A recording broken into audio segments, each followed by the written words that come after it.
Story 1, original post. Am I the a-hole for telling my mom I feel like I can't breathe in our home? About 3 years ago, when I was 16, my mom bought a house. She worked a lot of overtime to save enough money for it.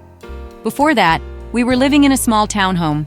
By we, I mean me, my mother, my brother, and my stepfather. I'm going to be honest. I do not love my stepfather or feel any connection with him because, at the time, I was 14 and didn't really get to grow up with him.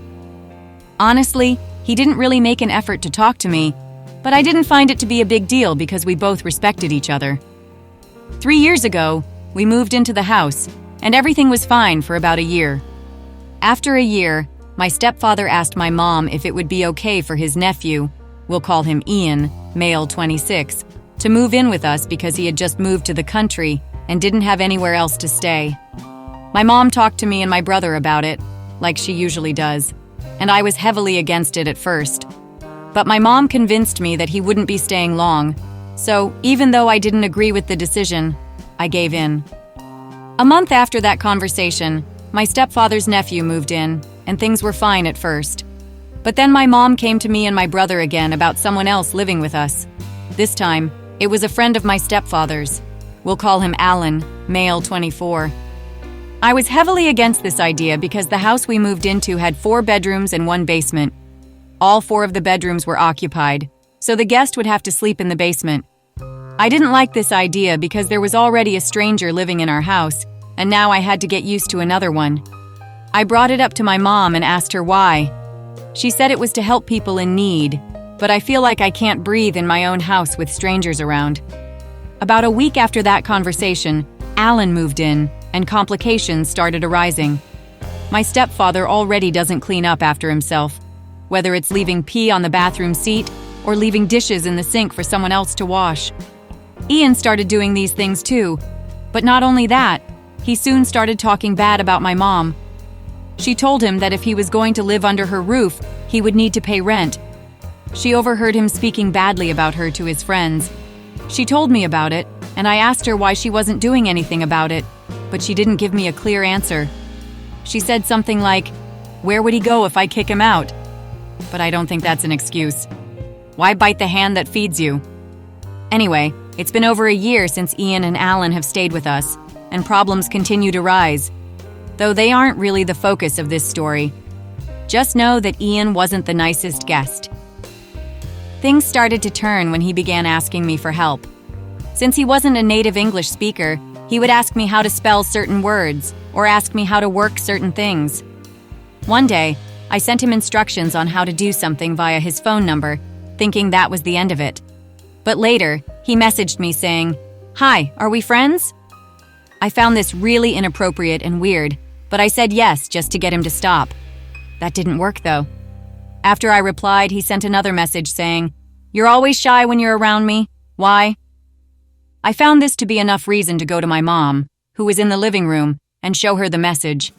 There were more things, but I don't remember all of them. Those were the 2 things I remember.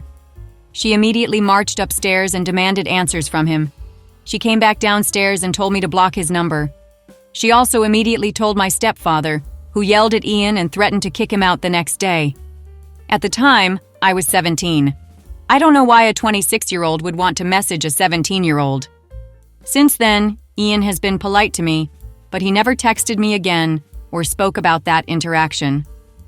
About 2 months later, he moved out and someone else moved in. I told my mom straight to her face that I didn't like people living in our house. She told me that I was being selfish and that if someone needed help, we should help them. But I feel like, now that we've bought a house, my stepfather thinks he can let anyone move in. And honestly, I feel like our new guest is worse than Ian. Soon after Ian moved out, our new guest, David, moved in. David has been staring at me a lot. I told my mom about it after the 3rd week, but she said there's not much she can do since he's just staring. She was the first person I told because I felt really uncomfortable with his staring and wanted her to do something about it. At first, I thought it was just me, but I've been observing him and seeing how often he stares at everyone in the house. I've concluded that he stares at me more, whether it's when I'm getting ready for school or going downstairs to grab a snack. About 2 days ago, I called my mom, really emotional, and told her that I really don't like the fact that David is living with us. I don't like how he's making me feel like I can't be comfortable in my own house. Wherever I go, someone I'm not familiar with is there, and it feels like it's not really my home anymore. The only place I feel at home is my bedroom.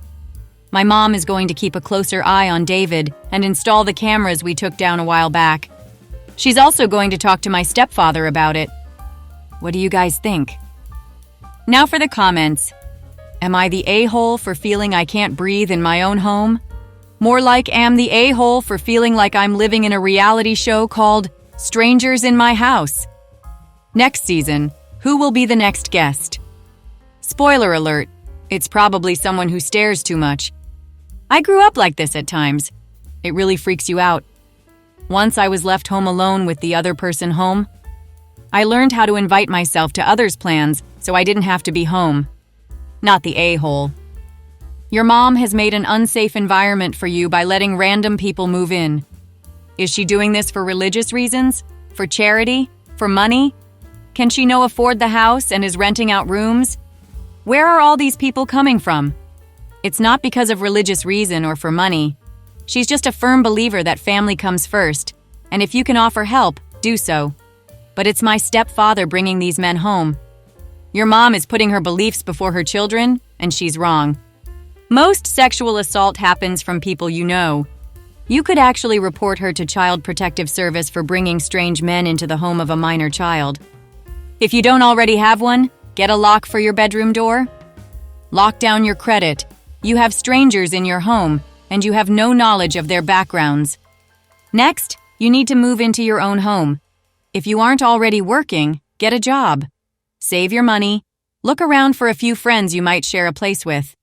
Look online at rentals in your area so you can get a feel for how much money you will need. Most rentals require payments of 2 months of rent, first month, last month, and a security deposit. Make a budget, find work that will pay your way in your early life. Then, leave home. Consider keeping your new location secret from your family, as you, currently, cannot trust them with your physical safety. Your safety is not as paramount to your mom as the rent money she's getting. She's pretending to care about people in need, but really, the bottom line is rent money. Nor is your safety paramount to your stepfather. Where does he get these creeps that live with you? It may be in his culture to allow every distant relative to live with you, but they should also know that that is not how we do things in America. You all should talk to David and tell him that he must stop staring at you and tell him what the consequences of his actions are. This all started 3 years ago, which makes you 19 now, so you should be able to move out now. I'd do that if I were you. I just turned 18 2 months ago, so there's little I can do right now. I'm just gonna pray and hope everything turns out all right. Thanks for your genuine feedback. You're not the a-hole for feeling the way you do or for expressing your concerns to your mom. Feeling like you can't breathe or be comfortable in your own home is a legitimate issue, especially when strangers keep moving in and creating uncomfortable or even unsafe situations for you. Your home should be a place where you feel safe and at ease, and it's understandable that you're struggling with the constant presence of unfamiliar people and the behaviors they bring. Your mom likely has good intentions in wanting to help others, but it seems like the boundaries in your household have been blurred, prioritizing others' needs over your comfort and sense of security. The fact that previous guests, like Ian, behaved inappropriately toward you, and the current guest, David, is making you uncomfortable, underscores the importance of setting firmer boundaries. Your feelings and concerns are valid, and it's good that your mom is taking some steps, like installing cameras and talking to your stepfather. However, the core issue, frequently allowing people to move into your home without clear boundaries or considering how it affects you, still needs addressing. If this continues, it might be worth having a calm, honest conversation with your mom about how this pattern is impacting you and suggesting ways to limit or change how the household helps others, especially while you're still living there. Verdict: no a-holes here. Your mom likely has good intentions, but your feelings of discomfort and frustration are entirely valid. and they deserve to be acknowledged and addressed. Thank you so much. This comment has helped me the most cause she does have good intentions. It's just the boundaries and the fact that everyone and their grandmas shouldn't be staying with us. And I do trust her to talk about things like this. I'm probably going to have another long talk with her, to be honest. Thank you. Update. This morning, I left my bedroom, and my mom asked me why I added an extra camera in our living room. I told her why, and it's because I wanted to keep an eye on our new guest, David. She went on a rant. She told me that I'm being unreasonable, and that she has too much stress on her plate. She says anyone that stays with us, I have a problem with. She kept repeating that I'm selfish, and God hates selfish people. She went on a rant on how she has to balance 2 jobs, deal with a speaking ticket my uncle got, focus on her mom's medical bills. She said she just wants to kill herself and leave us all behind. She said if she could, she'd go on a flight and leave us all behind, but she can't cause everyone would need her for something. She then went on about my uncle saying how he abandoned their mom for a woman he hasn't known for long and turned it around on me saying, "Maybe you don't love me." I stood there crying because everything I was saying she wasn't listening. She asked me if I was so worried about David. Tell me what you think he'll do to you and I'll let him do it. That scared me. I cried in front of her, and I was trying my hardest to make the tears stop so she wouldn't keep yelling, but she kept going. As she was cleaning the bathroom, she said, "And you never help with the bathroom anymore. Why don't you help clean the bathroom? Why don't you help?" I couldn't answer the bathroom question, but I reminded her of times when I helped her with basic things like technology and mailing things since she finds it so complicated. She turned everything around on me and thinks I should feel bad for thinking David could do anything to me. I remind her about Ian and what he did, but she said, "Well, that's Ian. David didn't do anything." I think my mom needs major therapy because while she ranting about stress, I'm dealing with my own things I never mentioned to anyone. She said to go to her about anything, but when I do, she does this. Guys, please, if you can help in any way or give any type of advice, please do so. I don't feel like I'm wanted in this house. Now for the comments. How quickly can you move out of this house? I'm currently looking for a job, but I think I have a friend I can move in with. I think the sooner you can get out, the better. I concur. Just be smart about it. If you are rooming with a friend in an apartment, everyone needs to be on the lease. Don't just hand them your money and trust them to pay the rent. Verify with the landlord that rent is paid. Same with utilities and renter's insurance. You're young, and it appears you are used to having your boundaries violated, by your own mother no less. You have been emotionally abused, at the very least.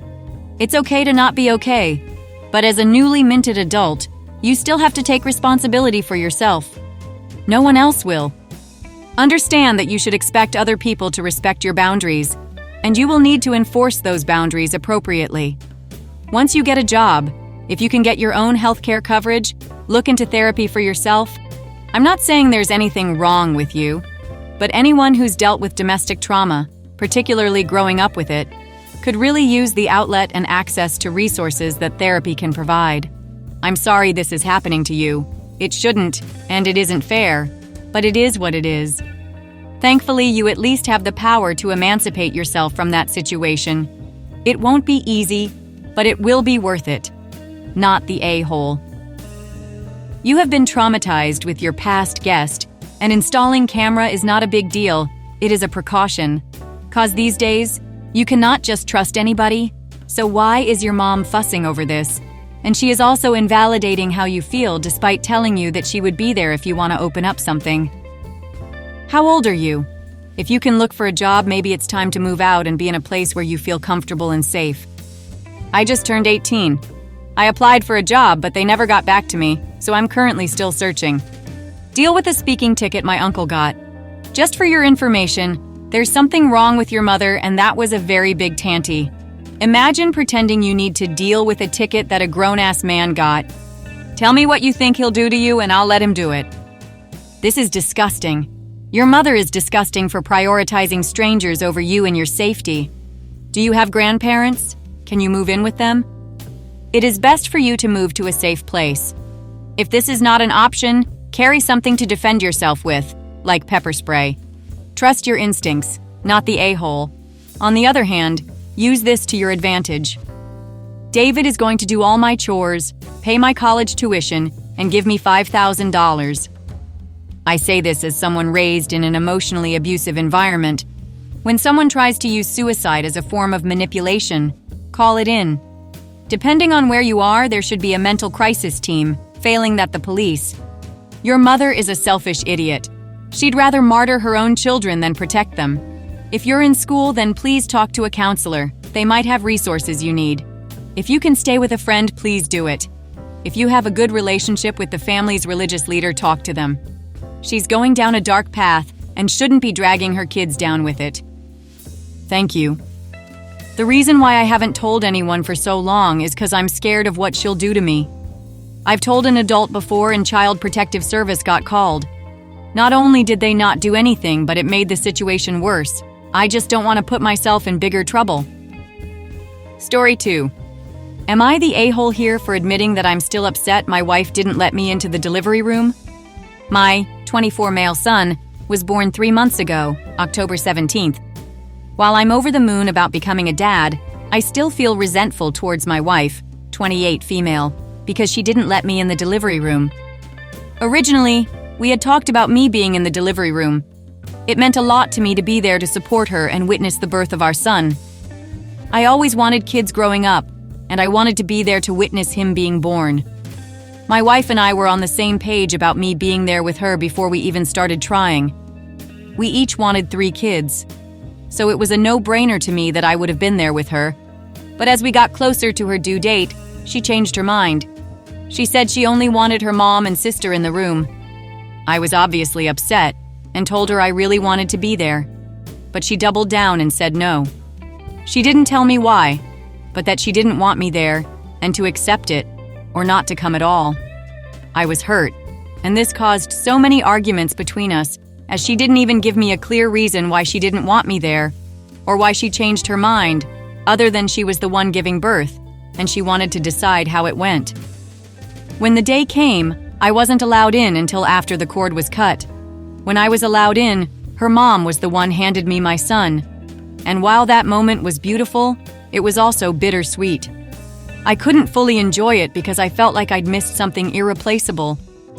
She didn't tell me everything until after our son was born, but she told me that she was worried I'd lose attraction to her after seeing her in a vulnerable state giving birth.